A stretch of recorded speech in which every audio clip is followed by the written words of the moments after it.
Hello everyone for the third and last time since that's the last match of the best of three between SoulWind and Hclat for the second round of the CALLOUS Invitational.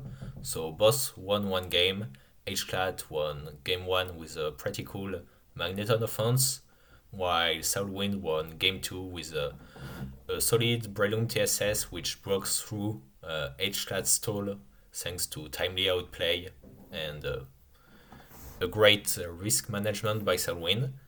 And at that point, well, what can we expect? SoulWind has used two pretty classic, safe teams so far, and is probably going to stick to that, while Hclat has used a regular offense and a pretty hard stall, maybe semi-stall, if anything. So it will be interesting to see what they decided to bring for this decisive game. And well, let's start right away. So lead Tyranitar against lead Suicune. Tyranitar can be anything, like you can see Tyranitar stall as you can see Tyranitar hyper offense. It can really mean all sorts of things, impossible to say much, while Suicune is a bit more interesting lead. It could be a lead for a very offensive CM spam kind of team, but it could also mean a very hard stall. Well, both are nicknamed one for the beat up information war, so to say, so we won't learn much about that, but this turn one will be very interesting. Tyranitar is never staying in, meaning that Hclat will reveal another member of his team, while except if the Suicune uses Calm Mind or Roar, we will get a bit more information on its set, so let's see. Switches out onto Era Cross, while Surf does 27.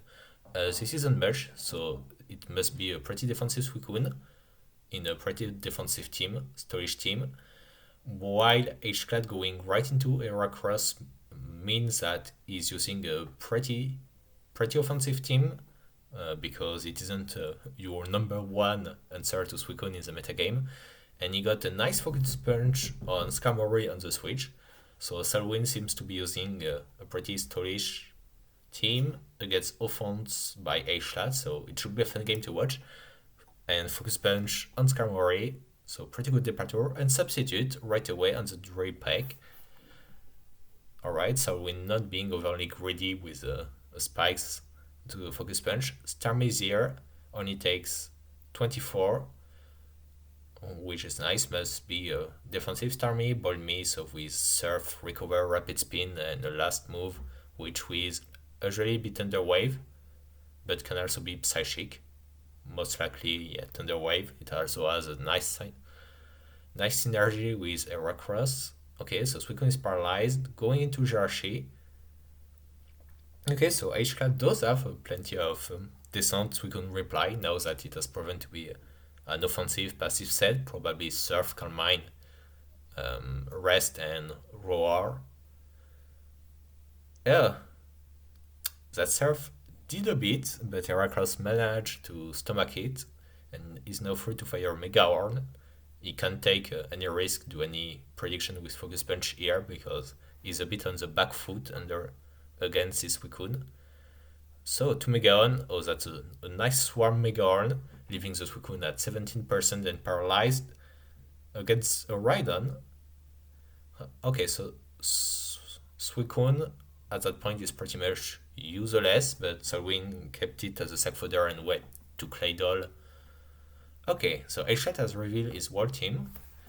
What can we say about that? Rhydon. We have a Rhydon, we have an Heracross, so it's probably a team based around paralysis, like Starmie, Jirachi, and perhaps even Gyarados paralyzing the opponent's fast Pokemon for Heracross and Rhydon to break through, while SoulWind is using, what seems to be a semi-stall, maybe even hard stall, so Suicune, Skarmory, Claydol. There's probably a Blissey in the back, maybe a Duck Trio, and or a Tyranitar. Could also be some kind of Magdoll, like with Magneton, Salamence, and Bliss in the back, but I doubt it. Okay, so Suicune is pretty low. Hclat could easily win with Rhydon if he doesn't give Suicune any chance to heal, as long as he manages to chip Clydol a little bit, which sounds more than doable. Alright, so Tyranitar reveals itself to be special. Maybe, yeah, it's probably a Pursuit Titar because Hclat doesn't have any good Gengar answer if not for it. Crunch, he probably anticipated some kind of double switch. Weird, or he just wanted. He keeps crunching.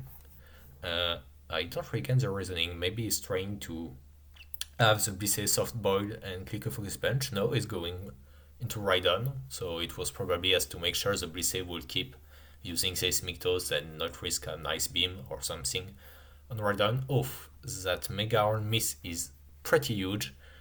Yeah, that's unfortunate for Hclat. It's a pretty rare move on Rhydon, but well, a rare move. Rhydon is rare to begin with, but you could see it with like sub SD and double stab. So okay, and now SoulWind is using Claydol to check Tyranitar, but if it does, I don't think it will yet take on a crunch. So he must be pretty confident in his ability to handle Rhydon without Claydol and with Suicune Crazy Low. Okay, so even the Tyranitar has Thunder Wave, so yeah, really based around paralysis, but it's actually pretty good for Hclat. Okay, at that point I don't think he has much use for the Titar, so he will probably try to sack it.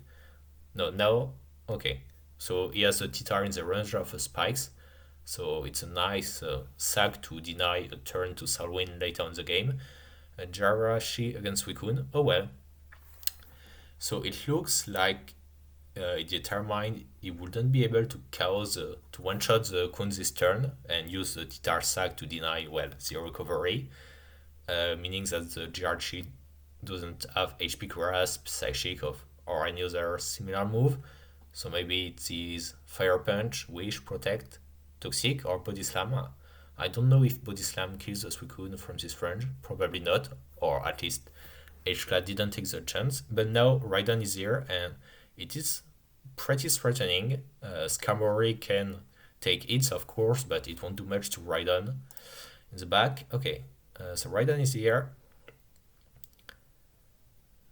And so when he's going right into Skarmory, which means Rhydon will be pretty free to click Rock Slide.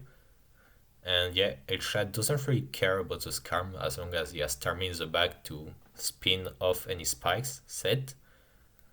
Plus Gyarados is a spikes immune, so all the best. Alright, going right back into Rhydon on another layer of spikes, so Skarm is going to get lower and lower. So what could be the last Pokemon of SoulWind's team? I would say there is a dog in the back. Oh, it could also be, yeah. I don't know if this playstyle has a name, but it could also have like something like Dugtrio and Jirachi in the back, or Dugtrio and Gengar. That's some kind of weatherless semi-stall.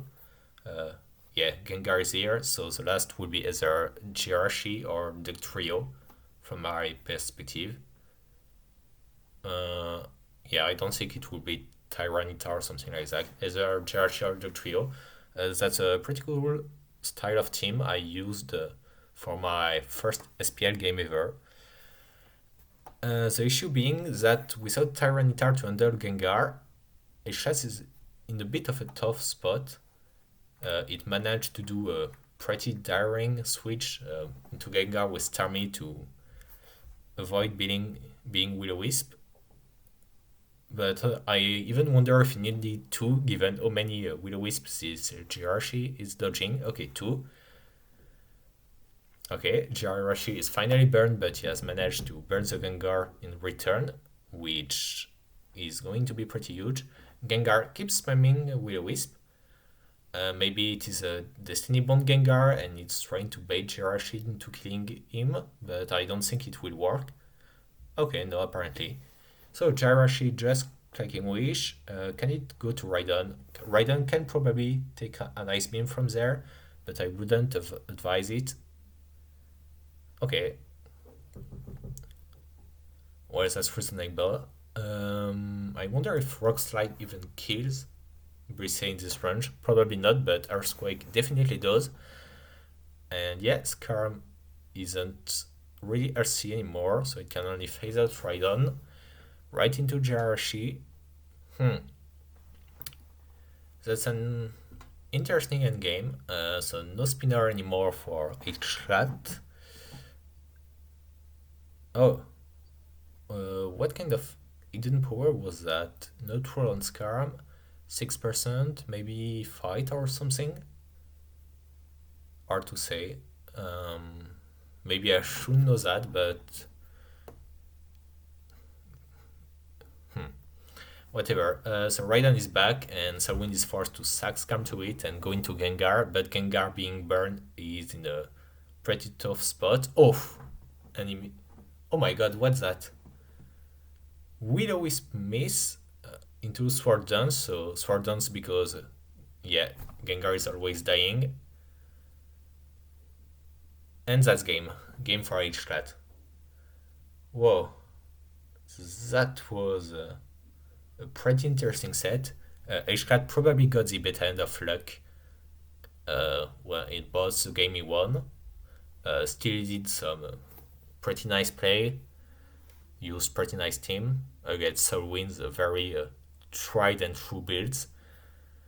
But yeah, the dodges of Will-O-Wisp by Jirachi earlier were really huge because it means that SoulWind could was forced to keep clicking Will-O-Wisp on Gengar and risk being burned by Fire Punch. So Raiden managed to do it. At least the sacrifice of Heracross at the beginning of the game wasn't in vain in order to take down Suicune, which was a pretty huge check to Raiden. SoulWind let go of Claydol pretty easily too. But I mean, he should still have been able to win, if not for the misses at the end. I think he had a really decent shot. But hey, that's Pokemon for you. Sometimes things don't happen the way you want. And I don't think Hclat did anything bad overall. He got a bit lucky, but he did what he had to do to grab his win, so it is what it is. So Hclat is moving forward in the winner bracket, while SoulWind will be going into the loser one. Hclat did a pretty good run last year. Like, I believe he maybe made it to the semifinals of the winner bracket or something. Really a great performance by him. While SoulWind is in the loser bracket, but yeah, it doesn't mean much. I think he played great. He got pretty unlucky, but this tournament is full of great players, so even the best of the best must expect to lose at some point. In any case, the pretty cool series, pretty cool teams from both players. I hope you enjoyed. I hope you weren't too bothered by the legendary French accent. And yeah, maybe I will be narrating other games, but regardless, I will be following the tournament and I hope you will too. And that's it for me. Well, see you around. Have a nice day.